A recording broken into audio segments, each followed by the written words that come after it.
सर्दियों का मौसम था। मौसम की मार विजयनगर की प्रजा जुकाम के रूप में झेल रही थी। राजा कृष्णदेव राय भी इससे बच न सके और उन्हें भी जुकाम हो गया। नाक बहने के साथ साथ खांसी से भी उनका बुरा हाल था। राजवैद्य बुलाए गए।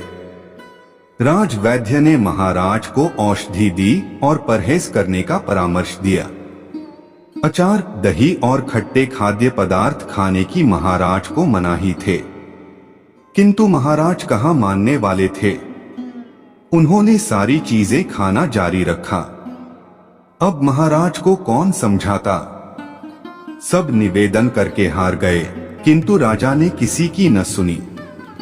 इस कारण उनकी तबीयत बिगड़ती रही।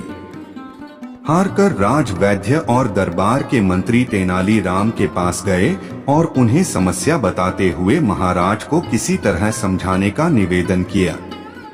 तेनालीराम शाम को महाराज के पास पहुंचे और उन्हें एक औषधि देते हुए बोले, महाराज, आपकी जुकाम और खांसी ठीक करने के लिए मैं एक औषधि लेकर आया हूं। इस औषधि के साथ आपको परहेज करने की कोई आवश्यकता नहीं है। आप जो चाहे खा सकते हैं। अरे वाह, क्या इसके साथ मैं अचार, दही और खट्टी चीजें भी खा सकता हूं? महाराज ने पूछा।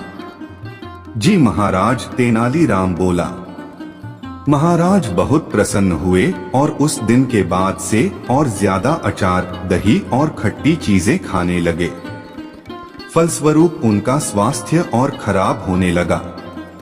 एक सप्ताह बाद जब तेनालीराम उनके पास पहुंचे और उनका हालचाल पूछा तो वे बोले, तेनाली, हमारा स्वास्थ्य तो अब पहले से भी अधिक खराब हो गया है। जुकाम ज्यों का त्यों है, खांसी भी बनी हुई है। कोई बात नहीं महाराज, आप वह औषधि खाते रहिए, इससे आपको 3 लाभ होंगे। तेनालीराम बोला। कौन से? महाराज ने चौंकते हुए पूछा। पहला ये कि राजमहल में कभी चोरी नहीं होगी। दूसरा ये कि कभी कोई कुत्ता आपको तंग नहीं करेगा। और तीसरा ये कि आपको बूढ़ा होने का कोई भय नहीं रहेगा। तेनालीराम ने उत्तर दिया। ये क्या बात हुई? हमारे जुकाम और खांसी से चोर, कुत्ते और बुढ़ापे का क्या संबंध? संबंध है महाराज। यदि आप यूं ही खट्टी चीजें खाते रहेंगे तो रात दिन खांसते रहेंगे। आपकी खांसी की आवाज सुनकर चोर सोचेगा कि आप जाग रहे हैं और कभी चोरी के उद्देश्य से राजमहल में घुसने का प्रयास ही नहीं करेगा। तेनालीराम मुस्कुराते हुए बोला। और कुत्ते हमें क्यों तंग नहीं करेंगे? महाराज ने पूछा। जुकाम खांसी से आपका स्वास्थ्य लगातार गिरता चला जाएगा। तब आप इतने कमजोर हो जाएंगे कि बिना लाठी चल नहीं पाएंगे। जब कुत्ता आपको लाठी के साथ देखेगा तो डर के मारे कभी आपके पास नहीं फटकेगा।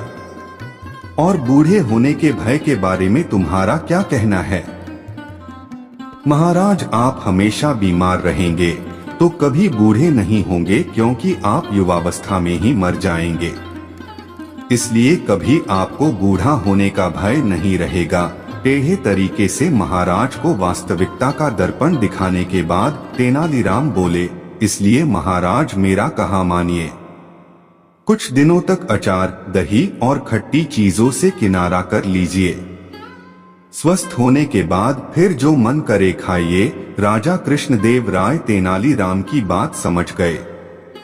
उन्होंने खट्टे खाद्य पदार्थों से परहेज कर लिया और कुछ ही दिनों में वे पूरी तरह से स्वस्थ हो गए।